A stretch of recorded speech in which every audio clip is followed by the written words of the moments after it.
News 18 digital ವೀಕ್ಷಕರಿಗೆ ಸ್ವಾಗತ. ನಾನು ನಿಮ್ಮ ಸಂತೋಷ್ ಕೊಣ್ಣೂರ್, ಗದಗದ ಪ್ರತಿನಿಧಿ. ಇಂದೊಂದು ವಿಶೇಷ ಸ್ಟೋರಿಯೊಂದಿಗೆ ನಿಮ್ಮ ಮುಂದೆ ಬರ್ತಾ ಇದ್ದೀನಿ. ಅದೇನಪ್ಪ ಅಂದರೆ, ರಾಜ್ಯಾದ್ಯಂತ ಅತಿಥಿ ಉಪನ್ಯಾಸಕರು ಮುಷ್ಕರವನ್ನು ಆರಂಭಿಸಿದ್ದಾರೆ. ಇದರಿಂದಾಗಿ ಸರ್ಕಾರಿ ಪ್ರಥಮ ದರ್ಜೆಯ ಕಾಲೇಜಿನ ವಿದ್ಯಾರ್ಥಿಗಳು ಕೂಡ ಈಗ ಸಂಕಷ್ಟಕ್ಕೆ ಸಿಲುಕಿರುವಂಥದ್ದು. ರಾಜ್ಯಾದ್ಯಂತ ಸರ್ಕಾರಿ ಪ್ರಥಮ ದರ್ಜೆ ಕಾಲೇಜುಗಳು 432ಕ್ಕೂ ಅಧಿಕ ಕಾಲೇಜುಗಳಿದ್ದಾವೆ. ಅಲ್ಲಿ 11,500ಕ್ಕೂ ಹೆಚ್ಚು ಅತಿಥಿ ಉಪನ್ಯಾಸಕರು ಕೂಡ ಕಾರ್ಯವನ್ನು ನಿರ್ವಹಿಸ್ತಾ ಇದ್ದಾರೆ. ಇದರಿಂದಾಗಿ ಅಲ್ಲಿ ಸುಮಾರು 5 ಲಕ್ಷಕ್ಕೂ ಅಧಿಕ ವಿದ್ಯಾರ್ಥಿಗಳು ವ್ಯಾಸಂಗವನ್ನು ಮಾಡ್ತಾ ಇದ್ದಾರೆ. BA ಆಗಿರ್ಬೋದು, BCom ಆಗಿರ್ಬೋದು, BSc ಆಗಿರ್ಬೋದು. ಇಲ್ಲಿ 5 ಲಕ್ಷಕ್ಕೂ ಅಧಿಕ ವಿದ್ಯಾರ್ಥಿಗಳು ಕೂಡ ಈಗ ವ್ಯಾಸಂಗವನ್ನು ಮಾಡ್ತಾ ಇದ್ದಾರೆ. ಆದರೆ ಅವರಿಗೆ ಯಾವುದೇ ರೀತಿ ತರಗತಿಗಳು ಕೂಡ ಈಗ ಸರಿಯಾಗಿ ನಡೀತಾ ಇಲ್ಲ. ಯಾಕಂದರೆ ರೆಗ್ಯುಲರ್ ಆಗಿರ್ತಕ್ಕಂಥ ಉಪನ್ಯಾಸಕರೇ ಮಾತ್ರ ಕಾರ್ಯವನ್ನು ನಿರ್ವಹಿಸ್ತಾ ಇದ್ದಾರೆ. ಅವರು ಕೂಡ ತರಗತಿಗಳಲ್ಲಿ 1, 2, 3 ಮಾತ್ರ ಕ್ಲಾಸ್ಗಳನ್ನು ತೆಗೆದುಕೊಳ್ತಾರೆ. ಇನ್ನು ಉಳಿದಂಥ ಸಮಯದಲ್ಲಿ ಯಾವುದೇ ರೀತಿ ಕ್ಲಾಸ್ಗಳು ಕೂಡ ಸರಿಯಾಗಿ ನಡೀತಾ ಇಲ್ಲ. ಯಾಕಂದರೆ ಸುಮಾರು ಒಂದೊಂದು ಕಾಲೇಜಿನಲ್ಲಿ 500ಕ್ಕೂ 600ಕ್ಕೂ ಹೆಚ್ಚು ವಿದ್ಯಾರ್ಥಿಗಳು ಕೂಡ ವ್ಯಾಸಂಗವನ್ನು ಮಾಡ್ತಾ ಇದ್ದಾರೆ.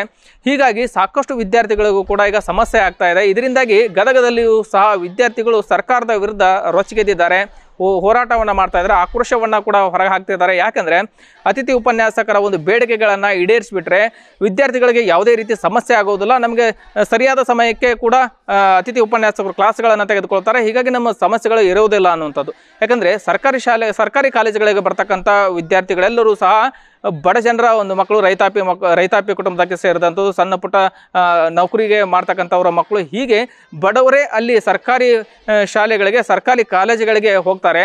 ಅಂಥ ಸಂದರ್ಭದಲ್ಲಿ ಅವರಿಗೆ ಸಾಕಷ್ಟು ಸಮಸ್ಯೆಗಳು ಕೂಡ ಈಗ ಎದುರಾಗಿರುವಂಥದ್ದು.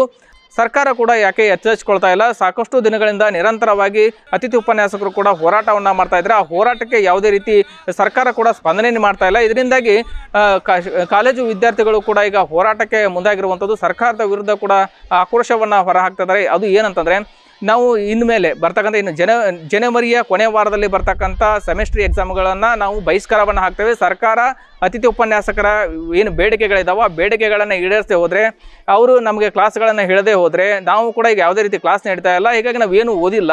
ಇದರಿಂದಾಗಿ ಈಗಾಗಲೇ ಎಕ್ಸಾಮ್ ಬಂದರೆ ಎಕ್ಸಾಮ್ ಕೂಡ ನಾವು ಕಂಡಕ್ಟ್ ಮಾಡಲ್ಲ. ಹೀಗಾಗಿ ನಾವು ಬಹಿಷ್ಕಾರವನ್ನು ಹಾಕ್ತೇವೆ. ಜೊತೆಗೆ ಗದಗ ನಗರವನ್ನು ಬಂದ್ ಮಾಡಿ ಹೋರಾಟವನ್ನು ಮಾಡ್ತೀವಿ ಅನ್ನೋಂಥ ಎಚ್ಚರಿಕೆಯನ್ನು ಕೂಡ ಸರ್ಕಾರಕ್ಕೆ ವಿದ್ಯಾರ್ಥಿಗಳು ಕೂಡ ಕೊಡ್ತಾ ಇದ್ದಾರೆ. ಅವರನ್ನು ಸಹ ಏನೆಲ್ಲ ಯಾವ ರೀತಿ ಎಲ್ಲ ನ್ಯೂಸ್ 18 ಜೊತೆಗೆ ಮಾತನಾಡಿದ್ರು ಅನ್ನೋದನ್ನು ಕೇಳ್ಕೊಂಬರೋಣ ಬನ್ನಿ.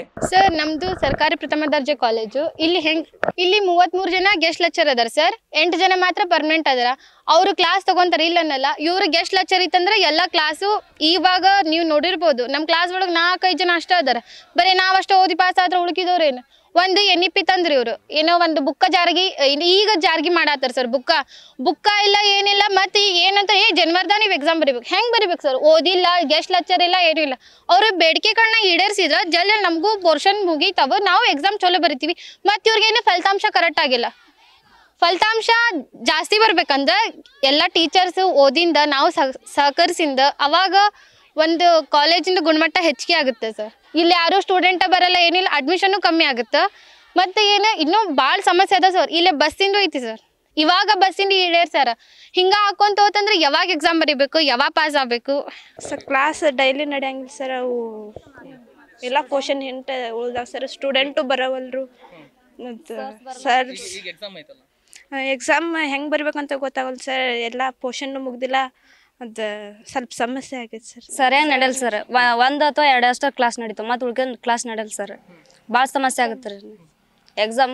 ಎಕ್ಸಾಮಿಗೂ ಭಾಳ ಸಮಸ್ಯೆ ಆಕೈತೆ. ಸ್ಟ್ರೈಕ್ ಮಾಡ್ತೇವ್ರಿ ಗದಗ ಬಂದ್ ಮಾಡ್ತೇವ್ರಿ. ಎಕ್ಸಾಮು ಬರಂಗಿಲ್ಲ ರೀ ಸರ. ಫಸ್ಟಿಗೆ ಬರುವಾಗ ಕಾಲೇಜಲ್ಲಿ ಟೀಚರ್ಸ್ ಇದ್ದಾಗ ನಮಗೆಲ್ಲ ಒಂದು ಮನೆ ನಂತರ ಕುಟುಂಬ ಥರ ಇರ್ಬೇಕು. ಅದೇ ಥರ ಕಾಲೇಜ್ ಅಂದ್ಕೂಟ್ಲೆ ಟೀಚರ್ಸ್, ಸ್ಟೂಡೆಂಟ್ಸ್ ಎಲ್ಲರೂ ಇದ್ರೇ ಒಂದು ಇದು ಇರ್ತೈತಿ. ಈಗ ಬಂದ್ರೆ ಎಲ್ಲರ ಮದುವೆ ಫಂಕ್ಷನ್ಸ್ ಇಲ್ದಿದ್ದಾಗ ಮದುವೆ ಹಾಲ್ ಹೆಂಗಿರುತ್ತಲ್ಲ ಹಂಗಿದೆ, ಖಾಲಿ ಆಗಿದೆ. ಸ್ಟೂಡೆಂಟ್ಸೇ ಬರಬೇಕು, ಹೋಗ್ಬೇಕು. ಏನು ಸರ್ ಇದು? ಗೌರ್ಮೆಂಟ್ ಸಿದ್ದರಾಮಯ್ಯವ್ರದ್ದು ಎಲೆಕ್ಷನ್ ಬಂದಾಗ ಟೀಚರ್ಸ್ ಪರ್ಮನೆಂಟ್ ಮಾಡ್ತೀವಿ ಅದು ಇದೆ ಅಂತೇಳಿ ಎಲೆಕ್ಷನ್ ಮ್ಯಾನಿಫೆಸ್ಟೋಲ್ಲಿ ಮಾತಾಡಿದ್ರು. ಆದ್ರೆ ಈಗ ಅಪೋಸಿಷನ್ ಪಾರ್ಟಿಯವರು ಮಾತಾಡ್ತಿಲ್ಲ, ಗೌರ್ಮೆಂಟವರು ಮಾತಾಡ್ತಿಲ್ಲ, ಏನು ಟೀಚರ್ಸ್ ಇದೇನು ಮಾತಾಡ್ತಿಲ್ಲ. ಮತ್ತು ಎಷ್ಟು ಅವ್ರದ್ದು 13,000ದಿಂದ 32,000 ರೂಪಾಯಿ ಮಾಡ್ತೀನಿ ಫೀಸ್ ಅಂತ ಇದೆ, ಸ್ಯಾಲ್ರಿ ಅಂತೇಳಿ. ಈಗ ಅದ್ರ ಬಗ್ಗೆ ಯಾರು ಮಾತಾಡ್ತಿಲ್ಲ. ಅವ್ರು ಯಾರು MLA ಅಥವಾ CM ಮಕ್ಕಳು ಯಾರು ಇದ್ದಿದ್ರೆ ಅವ್ರಿಗೆ ಗೊತ್ತಾಗಿತ್ತು. 430 ಗೌರ್ಮೆಂಟ್ ಕಾಲೇಜ್ಗಳು 12,372 ಲೆಕ್ಚರ್ಸ್ಗಳು ಅವ್ರ ಪ್ರಾಬ್ಲಮ್ ಅವ್ರು ಅರ್ಥನೇ ಮಾಡ್ಕೋತಿಲ್ಲ. ಬೇರೆ ಯಾರ್ದೋ MLA ಹಂಗಾದ ಹಿಂಗಾದ ಅಂತ ಏನಾರ ಇದು ಮಾಡಿದ್ರೆ, ದರೋಡೆ ಮಾಡಿದ್ರೆ ಅದನ್ನ ಅಸೆಂಬ್ಲಿಯಲ್ಲಿ ತಂದು ಮಾತಾಡ್ತಾರೆ.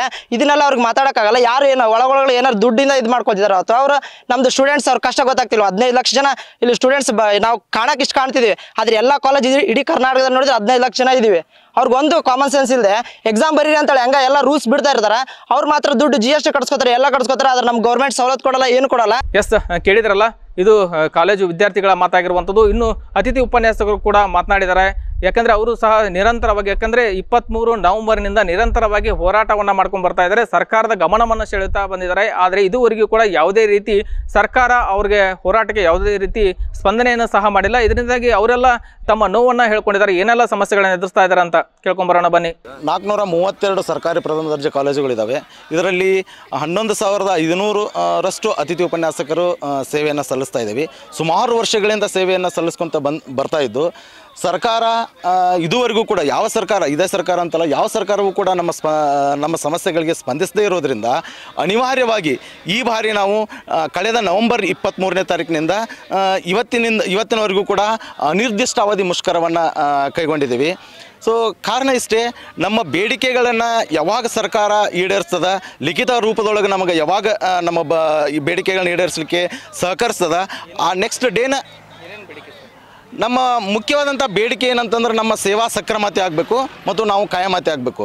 ಯಾಕಂತಂದರೆ ಸರ್ಕಾರ ನಮ್ಮನ್ನೀಗ ಅತಿಥಿ ಉಪನ್ಯಾಸಕರಂತ ಪರಿಗಣಿಸೈತಿ.